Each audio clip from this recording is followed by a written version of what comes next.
দীপ্ত সংবাদে সঙ্গে আছে আমি মেহনাজ মনি। সাভারে ঢাকা আরিচা মহাসড়কে অ্যাম্বুলেন্সে যাত্রীবাহী বাসের ধাক্কায় অগ্নিকাণ্ডের ঘটনা ঘটেছে। এতে আগুনে পুড়ে মারা গেছেন অ্যাম্বুলেন্সে থাকা 4 জন। নিহতদের মধ্যে এক শিশু, 2 নারী ও একজন পুরুষ।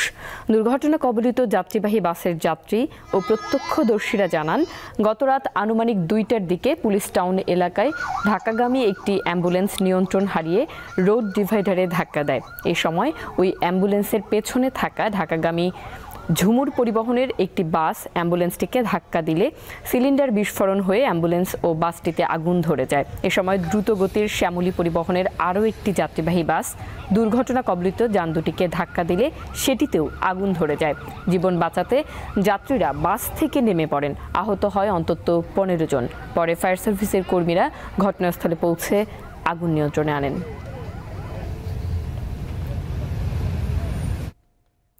সাভার হাইওয়ে থানায় এই মুহূর্তে রয়েছেন আমাদের সহকর্মী এম.এ. হালিম। দুর্ঘটনার বিস্তারিত তথ্য জানবো তার কাছ থেকে। হালিম, আপনি তো সেখানে আছেন, 3টে যানবাহনই কি পুড়ে গেছে এবং আহতদের অবস্থা কি, বিস্তারিত আমাদের জানাবেন।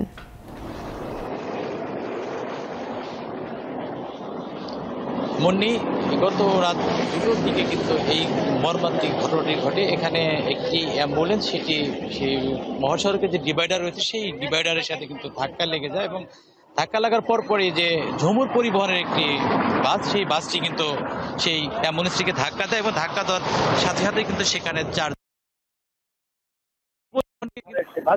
আরেকটি যে বাস, যেটি শ্যামলী পরিবহনের সেই বাসটি কিন্তু ধাক্কা দেয় এবং তৎক্ষণাৎ কিন্তু সেখান থেকে আরেকটি খড়ভর্তি ট্রাক যাচ্ছিলেন, সেই ট্রাকও কিন্তু এই আরেকটি বাসকে ধাক্কা দেয়। সেই সাথে কিন্তু এখানে 4টি পরিবহনে কিন্তু আগুন লাগার ঘটনা ঘটে এবং সেখানে অ্যাম্বুলেন্সের যে যাত্রীগুলো, সেখানে 4 জন তারা মারা যায় এবং অন্যান্য বাসের যে যাত্রীগুলো রয়েছে সেই যাত্রীগুলো কিন্তু বাস থেকে নেমে গিয়ে তারা প্রাণে রক্ষা পায় এবং তারা এখানে পুলিশ থেকে জানানো হয়েছে আসলে আহতের যে বিষয়গুলো, সেই বিষয়গুলো কিন্তু আসলে তারা সেই তথ্যগুলো তার কাছে নেই, কারণ এখানে প্রাইমারিভাবে হয়তো যারা এখান থেকে আহত হয়েছে তাদেরকে তারা চিকিৎসা নিয়েছে এবং সেই সাথে যারা নিহত হয়েছে তারা কিন্তু একেবারেই পুড়ে গেছে, যার কারণে তাদেরকে শনাক্ত করা সম্ভব হয়নি। তো আপনি এখন দেখতে পাচ্ছেন এখানে যে বাস রয়েছে এবং সেই সাথে যে ট্রাকটি রয়েছে, সেই ট্রাকটি কিন্তু একটু আগে এখানে হাইওয়ে পুলিশের থেকে এখানে নিয়ে আসা হয়েছে এবং যে এখানে যারা নিহত হয়েছে সেই নিহতর যে শনাক্তের বিষয়টি সেটি কিন্তু হাইওয়ে পুলিশ যেমনটি বলছেন আসলে এখানে কিন্তু যে পুড়ে যাওয়ার কারণে কিন্তু তাদেরকে একেবারে শনাক্ত করা সম্ভব হয়নি এবং তারা যেমনটি বলছেন যে আসলে এই ডিএনএ টেস্টের পরেই কিন্তু এই তাদের পরিচয় শনাক্ত করা সম্ভব হবে। এবং আরেকটি বিষয়, এখানে যে ঝুমুর পরিবহনের যে বাসটি এখান থেকে যাচ্ছিলেন, যে প্রথমে যে ঝুমুর পরিবহন ধাক্কা দিয়েছিল অ্যাম্বুলেন্সটিকে, সেই ঝুমুর পরিবহনে কিন্তু আমরা দেখতে পাই যে যেখানে এই দূরপাল্লার পরিবহনের মধ্যে যে যাত্রীদের মালামাল যেখানে বহন করা হয়, সেখানে কিন্তু অনেকগুলো যে পশুপ্রাণী যে ছাগল ছিল, সেই ছাগলগুলো কিন্তু পুড়ে গেছে আমরা দেখতে পেয়েছি। সব মিলিয়ে আসলে এই মর্মান্তিক যে দুর্ঘটনাটি সেটি হাইওয়ে পুলিশের পক্ষ থেকে বলা হয়েছে, যেমনটি আসলে এই ঘন কুয়াশা ঢাকা দিতে পারে তারা এমনকি সম্ভাবনা দেখছেন। যদিও এখানে ফায়ার সার্ভিস তারা কিন্তু তারা ভোর পর্যন্ত কিন্তু সেই যে এখানে বাস এবং তারা এখানে আগুন নিয়ন্ত্রণের বিষয়গুলো তারা দেখভাল করেছেন এবং সেই সাথে এখন আমরা দেখতে পেয়েছি যে অ্যাম্বুলেন্স এবং ঝুমুর পরিবহন যে বাস, সেই বাসগুলো কিন্তু আনা সম্ভব হয়নি, একেবারে তারা সেই বাসগুলো কিন্তু পুড়ে গেছে এবং এখানে শুধু ট্রাক এবং শ্যামলী পরিবহনের গাড়ি সেই এখানে হাইওয়ে থানার সামনে নিয়ে আসা হয়েছে। তো সব মিলিয়ে এই ছিল আমার কাছে সর্বশেষ। মুন্নি। জি হালিম, আপনাকে ধন্যবাদ। সাভার থেকে যুক্ত ছিলেন আমাদের সহকর্মী এম.এ. হালিম। বাংলাদেশের সঙ্গে সীমান্ত এলাকায় অবৈধভাবে কাঁটাতারের বেড়া নির্মাণে তোড়জোড় শুরু করেছে ভারত। চাঁপাইনবাবগঞ্জের শিবগঞ্জের চৌকার সীমান্তে এ নিয়ে বিজিবি ও বিএসএফ এর মধ্যে 2 দিন ধরে উত্তেজনা বিরাজ করছে। উভয় পক্ষই সীমান্তে বর্তমানে সতর্ক অবস্থানে রয়েছে।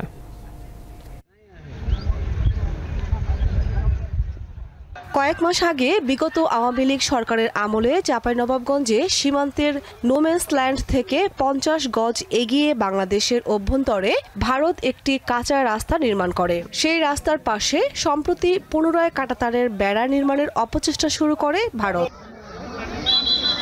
সীমান্তে বাংলাদেশের ভূমি রক্ষায় সতর্ক অবস্থানে স্থানীয় বাংলাদেশিরা। বিজিবির সঙ্গে 2 দিন ধরে তাদের দিনভর সীমান্তে অবস্থান করতে দেখা যায়। একইভাবে ভারতীয় নাগরিকরাও বিএসএফ এর সঙ্গে অবস্থান নেন। এ সময় সীমান্ত সংলগ্ন 2 দেশের স্থানীয়রা পাল্টাপাল্টি স্লোগানও দেন। 150 গজ ভিতরে যে তার বেড়া দিবার কথা সেটাকে তারা রুলস ভঙ্গ করে আসছে।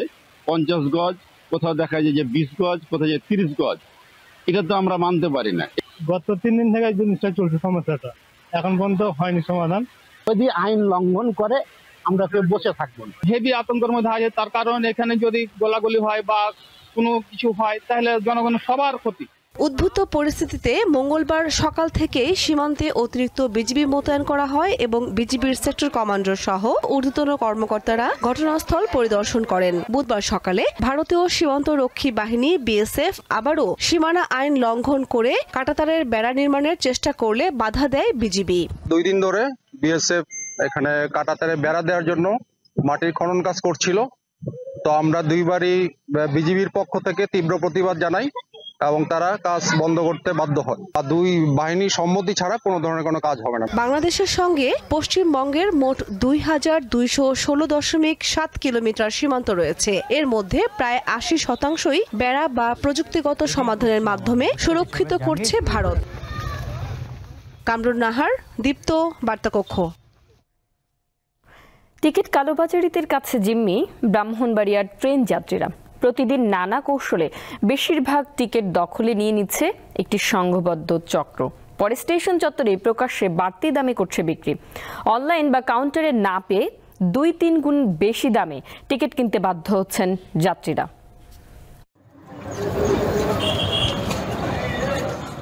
ব্রাহ্মণবাড়িয়া রেল স্টেশন চত্বরে এভাবেই ডেকে ডেকে বিক্রি করা হয় টিকিট। কালোবাজারের এমন খোলামেলা দৃশ্য ব্রাহ্মণবাড়িয়া রেল স্টেশনে নিত্যদিনের, যেখানে এক একটি টিকিট বিক্রি হচ্ছে 2-3 গুণ বেশি দামে।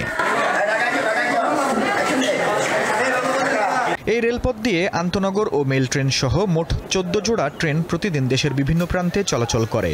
প্রতিদিন জেলার 4 থেকে 5,000 যাত্রী ঢাকা, সিলেট, চট্টগ্রাম, কুমিল্লা, নরসিংদী সহ বিভিন্ন গন্তব্যে যাতায়াত করে। তবে ব্রাহ্মণবাড়িয়া স্টেশনে আসনযুক্ত টিকিটের বরাদ্দ রয়েছে কেবল 900টি। বিপুল এই চাহিদাকে ঘিরে স্থানীয় একটি প্রভাবশালী চক্র দীর্ঘদিন ধরে চালিয়ে যাচ্ছে টিকিট কালোবাজারি। এই কালোবাজারিতে কিন্তু তাদের পরিবারের যে সদস্যরা আছে তাদের এনআইডি ব্যবহার করে কিন্তু একাধিক আইডি তারা ব্যবহার করছে। র্যান্ডমলি যে টিকিটগুলো যে নাম্বার থেকে আইডি থেকে কাটা হয় ওইগুলোকে চিহ্নিত করে একটা ব্লকিং সিস্টেমে ফেললে তাহলে কালোবাজারি এটা অনেকটা কমে আসবে।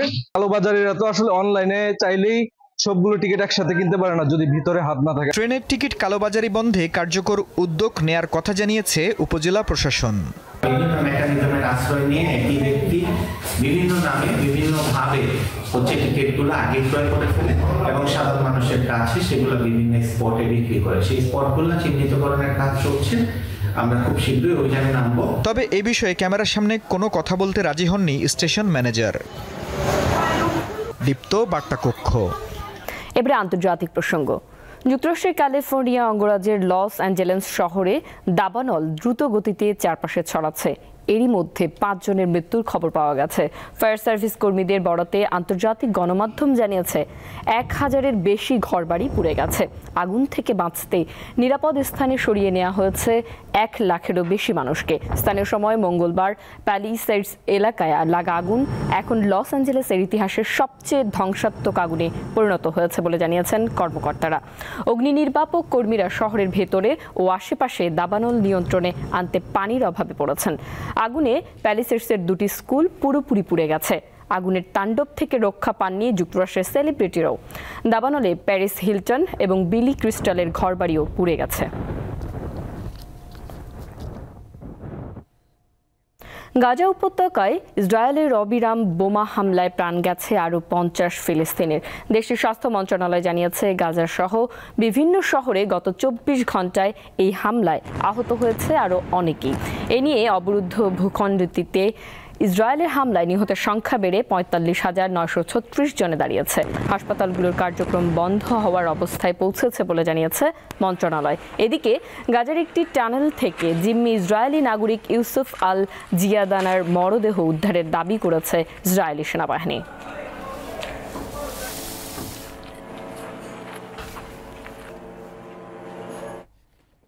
এবারে খেলার খবর। ত্রুটিপূর্ণ বোলিং অ্যাকশনের কারণে নিষিদ্ধ হওয়া সাকিব আল হাসানের চ্যাম্পিয়ন্স ট্রফিতে খেলা নিয়ে দেখা দিয়েছে নতুন শঙ্কা। ইংল্যান্ডে কাউন্টি ক্রিকেট খেলতে গিয়ে নিষেধাজ্ঞা পেয়েছিলেন সাকিব। প্রায় 18 বছরের ক্যারিয়ারের শেষ প্রান্তে এসে বাংলাদেশের এই অলরাউন্ডারের সব ধরনের স্বীকৃত ক্রিকেটে বন্ধ হয়ে যায় বোলিং। নিজের বোলিং অ্যাকশনের প্রথম পরীক্ষাটাও দেন তিনি, কিন্তু সেখানে উত্তীর্ণ হতে পারেননি। এদিকে সাকিবের এই বোলিং পরীক্ষায় পাশ করতে না পারায় শঙ্কা তৈরি হয়েছে তার চ্যাম্পিয়ন্স ট্রফিতে থাকা নিয়ে। আগামী 12 জানুয়ারি প্রাথমিক স্কোয়াড জমা দেওয়ার শেষ সময়। সাকিব আল হাসান যদি বোলিং অ্যাকশন নিয়ে এরই মাঝে সবুজ সংকেত না পান, তবে তাকে স্কোয়াডে দেখতে না পাওয়ার সম্ভাবনাই বেশি। বাংলাদেশ প্রিমিয়ার লিগ বিপিএলে একদিন বিরতি দিয়ে আজ ফের শুরু হচ্ছে মাঠের লড়াই। দুপুর 1:30টায় লড়বে পয়েন্ট টেবিলের শীর্ষ 2 দল রংপুর রাইডার্স আর ফরচুন বরিশাল। 5 ম্যাচ খেলে সবকটিতে জিতে আসলে রীতিমতো স্বপ্নযাত্রা চলছে রংপুরের। অন্যদিকে সিলেটের মাঠে সিলেটকে হারিয়ে পয়েন্ট টেবিলের 2-এ উঠে এসেছে বর্তমান চ্যাম্পিয়ন ফরচুন বরিশাল। তবে 4 ম্যাচে 3টিতে জয়ী তামিম বাহিনী আসরে যে একটি ম্যাচ হেরেছে সেটি রংপুরের বিপক্ষে। তাই আজ তাদের প্রতিশোধের বড় সুযোগ। সন্ধ্যা 6:30টায় দ্বিতীয় ম্যাচে চিটাগাং কিংসের প্রতিপক্ষ ঢাকা ক্যাপিটালস।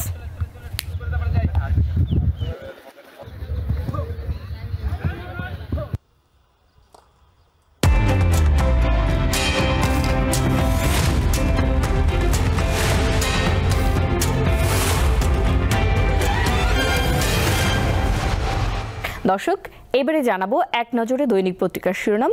আমার হাতে প্রথমেই আছে দৈনিক ইত্তেফাক। তাদের প্রধান শিরোনামে যেটি জায়গা পেয়েছে একটি সচিত্র প্রতিবেদন। লন্ডন ক্লিনিকে খালেদা জিয়ার চিকিৎসা শুরু। নিজে গাড়ি চালিয়ে মা খালেদা জিয়াকে নিয়ে লন্ডনের কেন্দ্রস্থলে অবস্থিত ক্লিনিকে পৌঁছান, এটি তাদের প্রধান শিরোনাম। পাশাপাশি রয়েছে 7.5 বছর পর মা ছেলের আবেগ ঘন আলিঙ্গন। গ্যাসের নতুন কূপ অনুসন্ধান সহ একনেকে 10 প্রকল্প অনুমোদন। নদী ব্যবস্থাপনা নিয়ে নতুন পরিকল্পনা তৈরির উদ্যোগ। পাশাপাশি রয়েছে সংসদের পাশাপাশি স্থানীয় নির্বাচনের প্রস্তুতিও চলছে বলেছেন প্রধান উপদেষ্টা। এরপরেই আমার হাতে রয়েছে দৈনিক প্রথম আলো। তাদের প্রধান শিরোনামে জায়গা পেয়েছে পুলিশের হাতে প্রাণঘাতী অস্ত্র চান না ডিসিরা। ডিসি সম্মেলন আগামী মাসে অনুষ্ঠিত হবে। এই সরকারের আমলে প্রথম ডিসি সম্মেলন। জমা পড়েছে 3 শতাধিক প্রস্তাব। পাশাপাশি তাদেরও প্রধান শিরোনামে জায়গা পেয়েছে লন্ডনে চিকিৎসা শুরু খালেদা জিয়ার। বিমানবন্দর থেকে হাসপাতালে তারেক রহমান বিমানবন্দর থেকে মাকে নিয়ে যান হাসপাতালে। 7 বছর পর মা ছেলের সাক্ষাতে আবেগঘন পরিবেশ।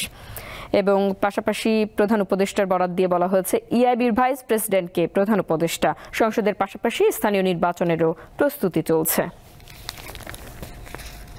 এরপরই আমার হাতে রয়েছে দৈনিক সমকাল। মাঠের অভিজ্ঞতা না থাকলেও হতে পারবেন ডিসি। শিথিল হচ্ছে শর্ত, নিয়োগ নিয়ে বিতর্ক পিছু ছাড়ছে না। 4 মাসের মধ্যেই ফের নতুন ফিট লিস্ট। বিবেচনায় 3 ব্যাচের 509 কর্মকর্তা। এবং রয়েছে বিএনপির বিপরীতে বাকিরা। স্থানীয় সরকার ও সংসদ নির্বাচন। সংস্কার কমিশনের মত আগে স্থানীয় সরকার। নাগরিক কমিটিও তৃণমূলের ভোট আগে চায়। সরকার ও জামায়াতের মনোভাব একই। এবং স্থানীয় সরকারের শূন্য পদ পূরণের চিঠি। এরপরেই আমার হাতে রয়েছে দৈনিক যুগান্তর। তাদের প্রধান শিরোনামও জায়গা পেয়েছে 7 বছর পর লন্ডনে মায়ের বুকে ছেলে তারেক রহমান। অপার মুগ্ধতায় খালেদা জিয়া। পাশাপাশি রয়েছে গ্যাসের দাম বৃদ্ধির প্রস্তাবে ক্ষোভ ব্যবসায়ীদের। হতাশাকে যৌক্তিক বললেন বাণিজ্য উপদেষ্টা। দর্শক, দেখে নিলাম আজকের দৈনিক পত্রিকার শিরোনামগুলো। এই ছিল এখনকার মতো। আমাদের পরবর্তী সংবাদ বেলা 12টায় দেখার আমন্ত্রণ রইল। এছাড়া তথ্য বিনোদনের নানা খবর পেতে যুক্ত থাকুন দীপ্ত ডিজিটাল প্ল্যাটফর্মগুলোতে। সাথে থাকার জন্য ধন্যবাদ।